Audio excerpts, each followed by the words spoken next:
A week passed by.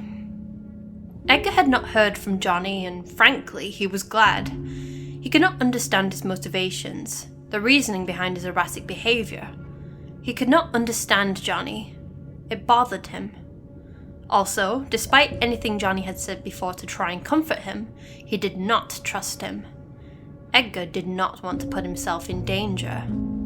Of course, as soon as Edgar had left, he had gone to a hospital to have his injury checked.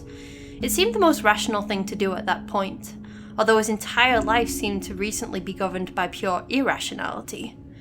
So much depended on these tiny moments of control, the pockets of his life he still felt he owned. It turned out that the wound was not serious, and he would not take too long to recover. That was fortunate. With more fitting bandages applied by professionals, Edgar resumed his daily routine, trying to forget what had happened. Trying. He was almost living in fear of his phone. A week. Hello? I want your coat. Dark and sharp. It had been a while since he had heard that voice, and despite himself, he shivered. It was so easy to imagine different words, to hear a death sentence rather than a greeting. Edgar only faltered for a moment before regaining his composure. My coat? You said you knew where to find one. That had been the last thing on Edgar's mind when he headed home, but he rummaged about his belongings as best he could while trying to keep his voice steady. Where did he put it? I did. Johnny waited on the other end until Edgar found something that could be traced back to the coat. He winced to himself as he spoke. I think I know where you can get one, but I doubt you'd like the atmosphere. Where? While they were walking in the mall, Johnny tended to speak to himself softly about things that Edgar did not completely understand. That wasn't entirely unexpected. However, it was made fairly clear that the coat was not the only reason that Johnny had agreed to come to a place he obviously detested. Johnny mentioned expressing his distaste in ways he did not clarify. Edgar could easily guess that someone was going to die. Perhaps multiple someones. The dangerous tone was back in Johnny's voice, and he began to ignore Edgar, preferring to mumble to himself rather than hold any kind of conversation with him. Again, it seemed that the people present were intentionally antagonizing the darker man beside him. While Edgar walked along without a second glance, people tended to stare, whisper, point, and at times make comments that were obviously intended to be audible at Johnny. Considering his general lack of control, Edgar was surprised that they had made it this far without someone meeting a rather untimely end. Edgar could not remember the exact store where he had purchased his coat. He, however, did not want to spend more time here than he had to with his present company. He desperately struggled to remember the name and location of the store, while the time bomb beside him slowly ticked down to an inevitable explosion. They had not been walking long when something caught Johnny's attention. Or rather, someone. Edgar halted as soon as he noticed Johnny had stopped. He was staring intensely, although without any of the previous hatred, at a small boy flickering in between the people of the crowd. Edgar looked back and forth between them to make sure he had made the correct mental link. Yes, Johnny was definitely staring at the large-eyed boy. Why? The boy, who looked almost painfully vulnerable, was struggling to make his way around in between the legs of the people who were entirely ignoring him. Occasionally, he would look upwards for a familiar face and be disappointed, his tiny arms clutching a strangely scarred stuffed bear tightly as panic welled within his large eyes. Finally, apparently giving up hope of finding who he was looking for, the boy stopped in the midst of the people. He held tight onto his stuffed bear as he looked back and forth desperately. Mommy! Edgar looked back at Johnny, who was staring at the boy almost as if trying to remember something. Do you... Edgar started a question, but let it drift off when he noticed Johnny was ignoring him. Shrugging, he decided he may as well go along with whatever Johnny was planning. Something in him did not think the boy was in danger. At least, not from Johnny. He was staring at the child, but the expression on his face did not indicate any kind of anger or homicidal intent. Johnny had to know the boy from somewhere, although Edgar could not even guess the location or context. It did not seem that Johnny would have had much experience with children, considering how he spent most of his time. Johnny began to walk towards the boy, and Edgar followed silently, his mind buzzing with questions and unsatisfactory answers. However, it seemed that someone else had heard the child scream for help. The large man walked up to the boy and exchanged words with him as the distance closed. The boy seemed reluctant and frightened, and the man overly congenial and eager to please, taking his hand although it had not been offered. He definitely intended to go somewhere with the boy, who did not look exactly pleased with the idea. Edgar felt a sick twinge within him. The knowledge of predators in public places now the only thing that came to mind. Every news report, every traumatized family, every tear-stricken mother holding an old photograph, every victim that underwent some metamorphosis into something terrible, to give a reason or some kind of flimsy motivation behind their future actions. Everything he had heard about such things came to mind. That was the only explanation he could think of for the man's sudden vested interest in the child. Where are this kid's parents? Edgar glanced at Johnny. The dark man now had the vengeful look in his eyes, his expression becoming frighteningly malevolent and serious. He stared at the man who was dragging the boy away. Someone was certainly going to die, and Edgar was almost glad. What's happening to you? Anyone would react this way. You're actively wishing Johnny on someone. Edgar could think of no excuse. Johnny's pace quickened, steps lengthening, and Edgar followed along behind him, unable to tear himself away.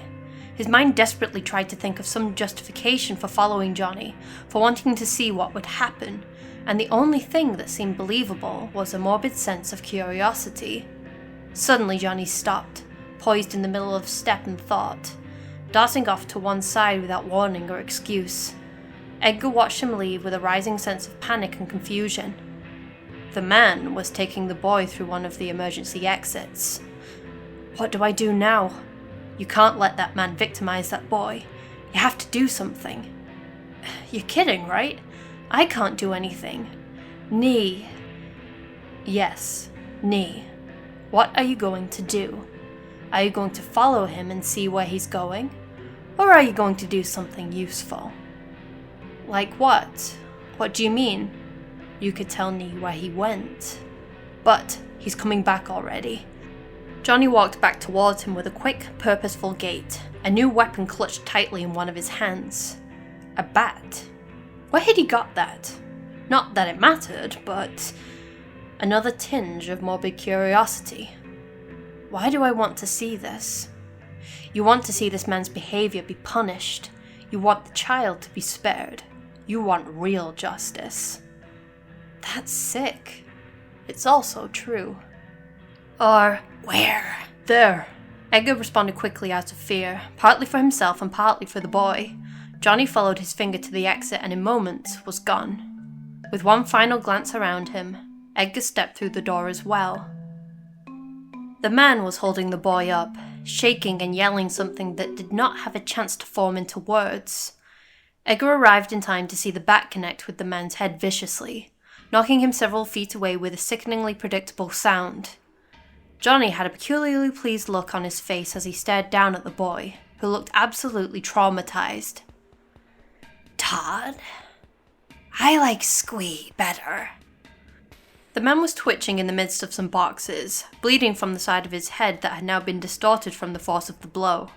Edgar stepped forward with a mixture of fear, nervousness, and some sense of satisfaction. He stared at the bleeding man with almost visible distaste. Your actions do have consequences now, don't they? I'm not thinking this, am I? It's wrong. No, what he was intending to do was wrong. This is right. This can't be right. This isn't right. It shouldn't be. You're joking. Think about what was going to happen. Nee did a good thing. But in this, what other way is there? There's justice here and you won't even realize it, unless justice isn't why you're here. That has to be why I'm here.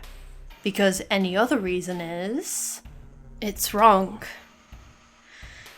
You have to be the good one, don't you? You can't have blood on your own hands, can you?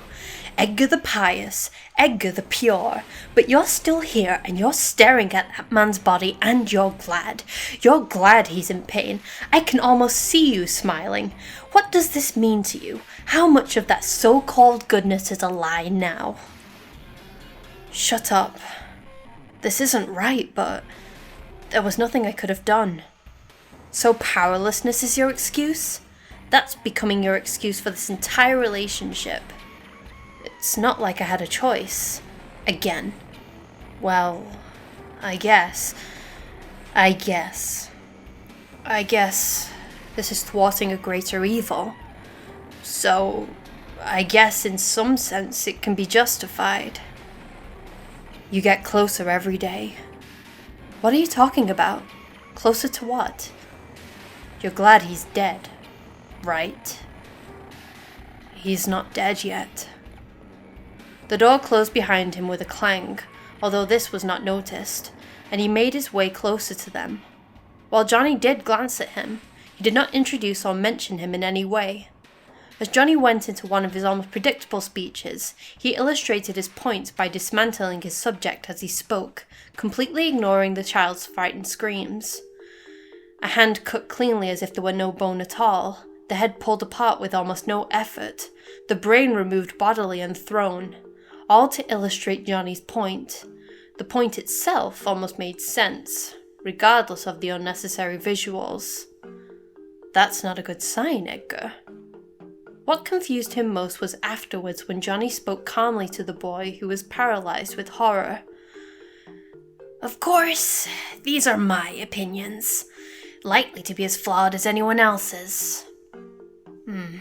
Really, I guess you should assume everyone's speaking out of some sort of external influence. Believe in whatever makes sense to you. What was really frightening about Johnny were his eerie moments of perfect clarity.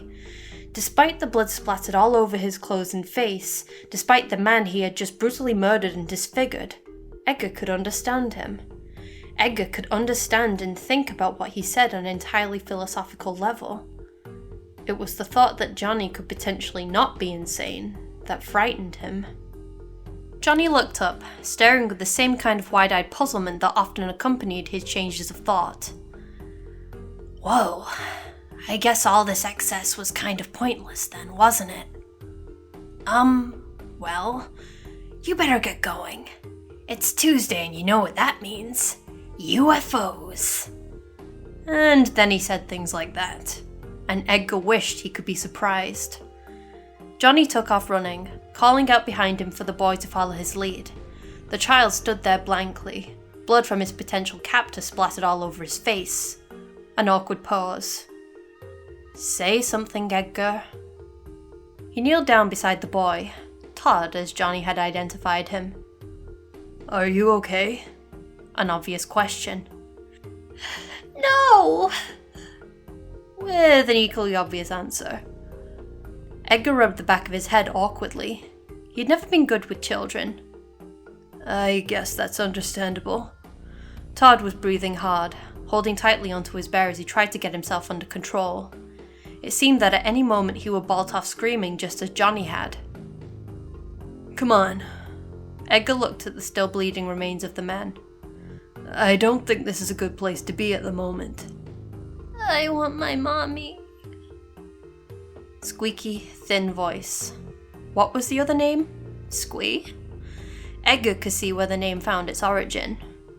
Edgar raised an eyebrow as he stood, unable to stop the slight cynicism from sneaking into his voice. Well, we're not going to find her here. I'm not supposed to talk to strangers.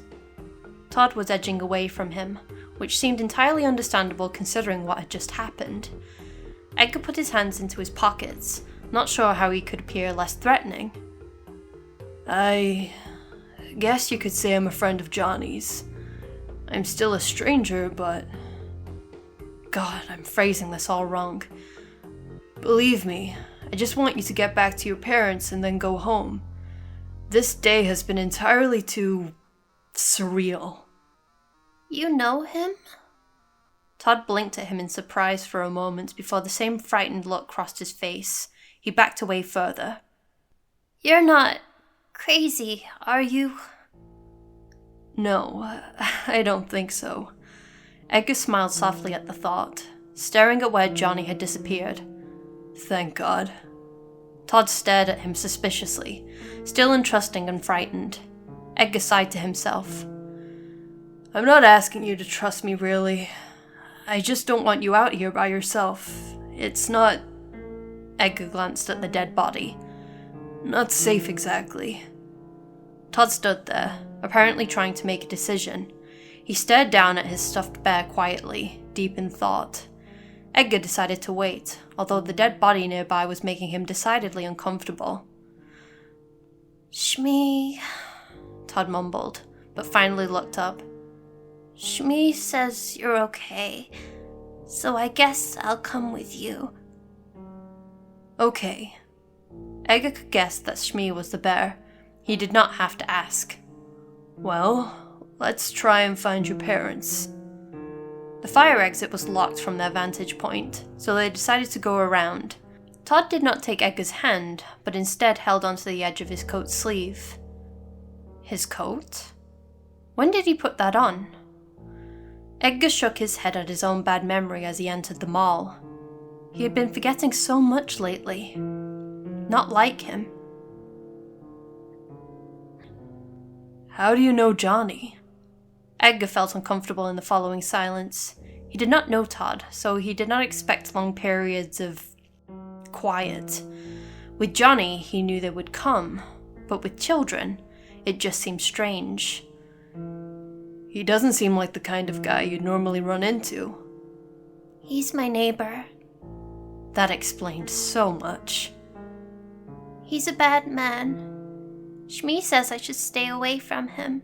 He kills people. He always comes over anyway, though, even if I don't want him to. He's scary. I know the feeling. Edgar smiled at the irony.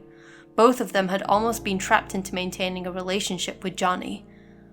I think he's scary too. But like you said, I can't really stop him exactly. Todd looked up at him, apparently not expecting someone to understand what he was talking about. How did he find you? Edgar paused. I'm not really sure. He just found me, I guess. He was going to kill me, actually. He changed his mind later. That seemed to happen a lot. Johnny was awfully capricious. His hand drifted up to touch the bandages hidden beneath his hair. Aren't you scared of him? I'm scared to death of him, but I can't do anything about it. I guess we're both in the same boat, really. Edgar had no idea who he was looking for. He was entirely depending on Todd's ability to recognize his parents if they came into view. The others in the mall simply ignored them as they passed by. No whispers, stares, or comments. Not even regarding the scars beneath his eyes. Not even regarding the blood splattered on the boy at his side. If Johnny had an innate ability to make people hate him and deliberately bother him, then it almost seemed that Edgar had an opposing ability, to become almost invisible, to pass unnoticed throughout people and society, to leave no trail. While Johnny became visible to almost every negative element on the societal spectrum, it seemed that Edgar did not even register on the spectrum at all. An invisible man, so faint and indistinct that it even made the boy beside him pass unnoticed as well. Did this cancel out Johnny's visibility? Obviously not. Did it dampen it? It did not seem to be that way. Two different forces seemed to be governing how society viewed both Johnny and Edgar, and it appeared the psychotic man's backing had a great deal more power than the other.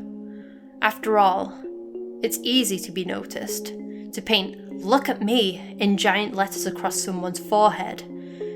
It's not so easy to fade back into obscurity, to take whatever actions and mistakes made and erase them from the memory of the general populace. In the simplest terms, Johnny apparently had a sign that read "Drive me crazy" somewhere on his person that the most irritating, petty and cruel of the societal rungs could see. And Edgar's equivalent sign, most likely written in small white letters on a white background, simply read, "Don't notice me." An interesting contrast. And here he was, talking about it to some degree with a small child. Shmee says you seem like a good guy. We both kind of know him by accident. Todd trailed off. I didn't think he hadn't killed anyone else. He kills a lot of people. He tried to kill Shmee too. That would explain the stitches. Johnny's not exactly sane, but... Edgar felt twinges of guilt at talking about Johnny like this behind his back. It was one thing to think about it, but to actually discuss it with another human being, even a little boy, made him feel kind of bad. Oh no. Oh God no. You do not feel bad about this. You know he's psychotic and you know he's evil. You shouldn't feel anything about this. I know, but even your friendship is forced with him. If you had your way, he'd never call you again.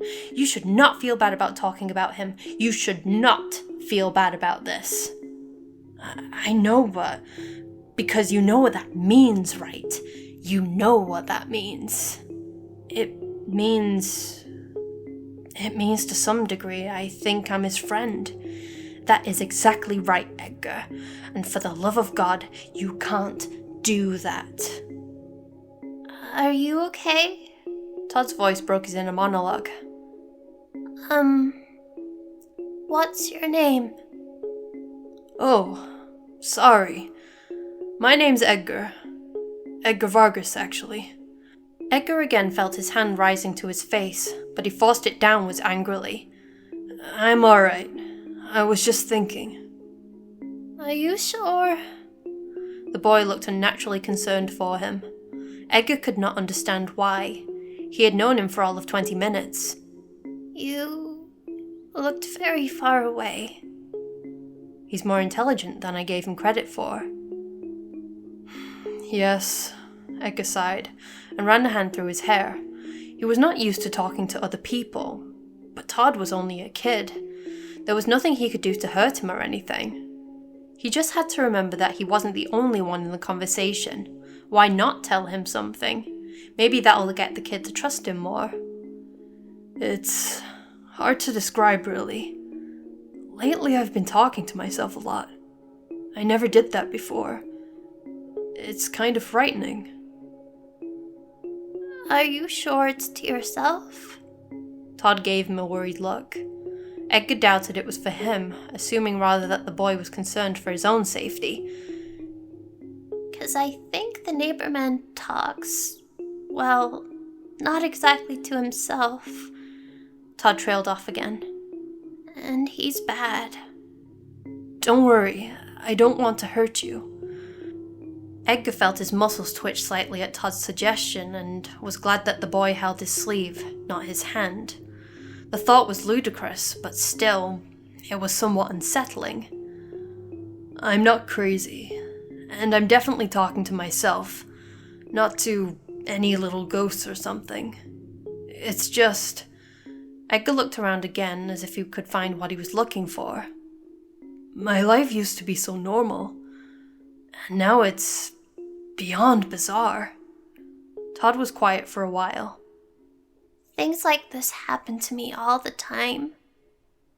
What do your parents look like? Oh. Todd almost seemed to have forgotten. Oh, He moved off in one direction, taking Edgar with him. I think they might be over there. And as a matter of fact, there they were. Excuse me, is this your boy? Oh. The man stared at Edgar intensely through slightly overloyed glasses. He looked infinitely frustrated and annoyed at him, so much that Edgar was slightly taken aback. You found him. As if it was a bad thing. Just when I thought he wouldn't come back. Are you sure you don't want to keep him? He doesn't eat much. Edgar stared at him blankly, not knowing how to react. This was the last thing he expected. Hoping to find some cue from Todd, he looked back down at him. Maybe this was some kind of game his family played. Maybe his father was joking. Maybe they expressed affection through sarcasm or some excuse other than... Todd was just staring up at his father without any kind of surprise or measure of sadness. It was just a blank, emotionless look. Who's that strange boy, dear? Todd's mother was wobbling slightly back and forth as she stared off at something other than her child. She had a glazed, artificially pleased look on her face. His father narrowed his eyes angrily.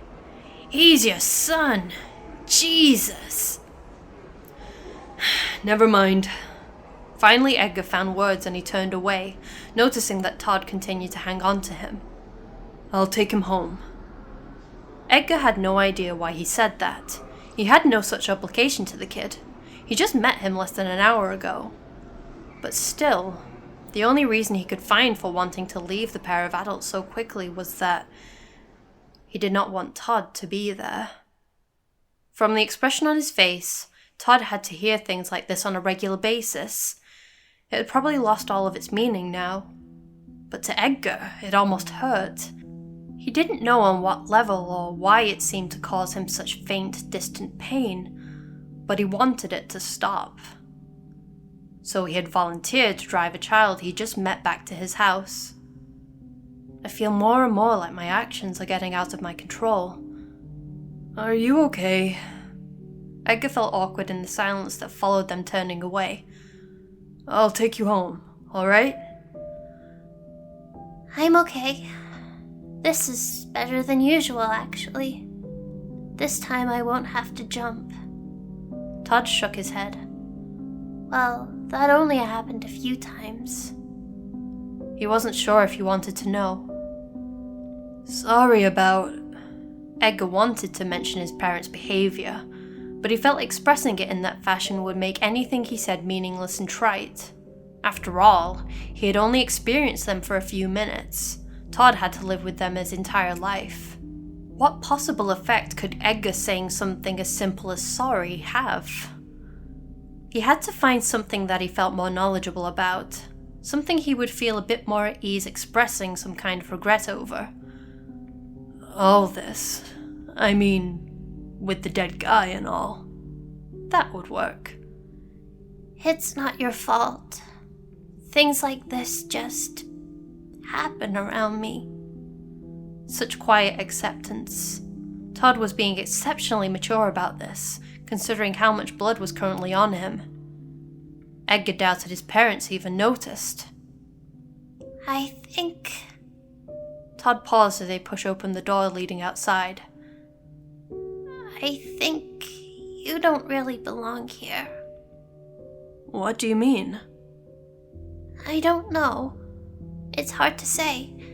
Shmi says things like this shouldn't be happening to you. Like, you shouldn't be here. Sometimes I feel like that myself. Edgar was surprised at the level that conversation was at. He definitely had not been giving children enough credit, or at least this one. I feel like I've been dragged into this entire thing out of my control. Actually, everything I've done with Johnny has been out of my control. I'm kind of... I don't know. Why are you telling him this? It's not like he could help you. Edgar opened the door for Todd, watching him crawl in and buckle his seatbelt immediately upon settling down. Edgar shut the door with a quiet sense of calm, recognizing the apathy that typified intense emotional situations. He's just a kid. He can't hurt me either. It must sound pretty strange. I'm not used to talking to other people. I don't really have any friends. Edgar started his car, glancing over at Todd as he did so. The boy was sitting with the bear in his lap, just watching the road ahead without much emotion. Shmi's my friend. Todd looked down at his bear. You seem nice, though. Maybe you could be a friend of mine, too. He looked out towards the streets again, a strangely hollow look in his eyes. I don't have many of those either. All right then. Edgar felt incredibly peculiar. Was this how friendships were normally formed? He felt somehow that he was handling this incorrectly, saying things that were not normal or appropriate for the situation. Mark it all down for future reference and continue on. The rest of the drive was silent, which did not bother Edgar much this time around. With the acknowledgement of their friendship, Edgar did not feel the pressure that was present before to continue the conversation. He felt more at ease around the boy, although he wasn't sure if this was reciprocated. Despite the calm nature of the drive and the scenery they passed, Todd still managed to look slightly frightened. If as many bizarre things happened to him as he said, he didn't blame him for looking nervous. Although Edgar could not find Johnny's house when he looked for it, somehow he was able to find it now. Maybe it was Todd's presence in his car. Maybe he had just forgotten the streets before, or perhaps the police had been lying to him. But somehow he managed to find the house beside the boarded shack. There's his house. Todd sounded frightened, a high-pitched squeak working its way into his voice. I hope he isn't home. Me too. Edgar voiced this out loud, without thinking. However, when he looked at Todd and noticed his almost pleased expression, he was glad he had agreed. Do you want to see my room? Todd stared at him intensely with those large eyes. Shmi says there's something in there I should show you. All right. As Edgar exited the car, shutting the door on the way, he glanced over at the shack with a tinge of nervousness. The lights in the boarded-up shack were off. That was no clear indication that Johnny was or was not present, but Edgar was willing to hope that he wasn't. He followed Todd into his house. The boy's room seemed typical for a little child. Brightly coloured wallpaper, stuffed toys and such on the floor, pictures and crayon occasionally on the walls or across the floor. It all looked fairly normal. However, Edgar stepped into the room with a slight twinge of some undefinable feeling, causing his skin to prickle. It wasn't fear or nervousness or any kind of physical sickness. It was something he was not familiar with. He looked out the window over at Johnny's house, mentally guessing that perhaps that was the source of the bizarre sensation, and found it was still dark and silent. That could not have been the source. But he still felt so vaguely uncomfortable. So something. Are you okay? You're staring off into space again. Oh, sorry. Was that what he did when he thought deeply? Todd stared at him with a confused expression. Shmi. He shook his head. Never mind. All right. That he was familiar with. Johnny tended to do the same thing. Edgar wandered around the room, not feeling comfortable simply standing idly. He stopped at a shelf that had a collection of action figures on it. It was a fairly small collection, but varied greatly. He could recognize a few from comic books he had glanced at over magazine racks. Some of them were from movies, although the only reason he knew that was because of the occasional preview or commercial on television. Edgar didn't really get out much. He noticed 3 figures standing in a triangle formation, each posed to help set off the other. The foremost figure at the apex wore a long black trench coat over a striped shirt that bore a blank square on the chest. Following with the black motif came matching pants and boots. The toy's hands were occupied holding out a gun, his body frozen in the position of darting out of the way. He had messy, dark hair and wore a pair of glasses. The one to his right was female and was bereft of the first trench coat. She wore a black halter top and a matching pair of black pants. Her purplish hair was tied into 2 pigtails, and she stood to one side looking prepared, although she had no weapon. The last one to complete the triangle also wore a trench coat, matching him with the first. Again, the same kind of pants and boots appearing on this figure as well, but he wore a solid black shirt. He had a shotgun poised in front of him and had no hair at all. His eyes were hidden behind sunglasses. Edgar narrowed his eyes as he tried to remember why he had seen them before. They looked familiar to him. Did you ever see that movie? Todd had gotten up and was now standing near him, apparently enjoying the opportunity to explain his collection to someone who would show interest. It was kind of silly, but it was fun to watch anyway. What was it called? Zeitgeist, I think. Edgar was surprised that Todd could pronounce the word, then reminded himself that Todd probably also knew what it meant. He had to stop underestimating him. It had a lot to do with reality and computers. All the characters in it were named after famous composers. Edgar looked down at him with a measure of surprise, noticing that Todd had gained a slight tinge of pride in his voice. This was probably his first opportunity to flaunt his knowledge on the topic. I looked them up afterwards. I wanted to know. Todd reached out, picking up the figure at the front. He pointed at the woman with his free hand. That's List. Then he turned and pointed at the one with the shotgun. And that's Sati. What's this one? Edgar held out his hand as he spoke and Todd placed the figure into it. Edgar knelt to the floor, again feeling that uneasy twinge. Where was that coming from? Another glance at the window. The lights were still off. He still felt as if he were in danger somehow. The little plastic figurine was fully articulated and Edgar toyed with his arms a little, moving them into various positions. However, the position that Todd had kept him in seemed to suit him the best. That's Scriabin. He's the main character.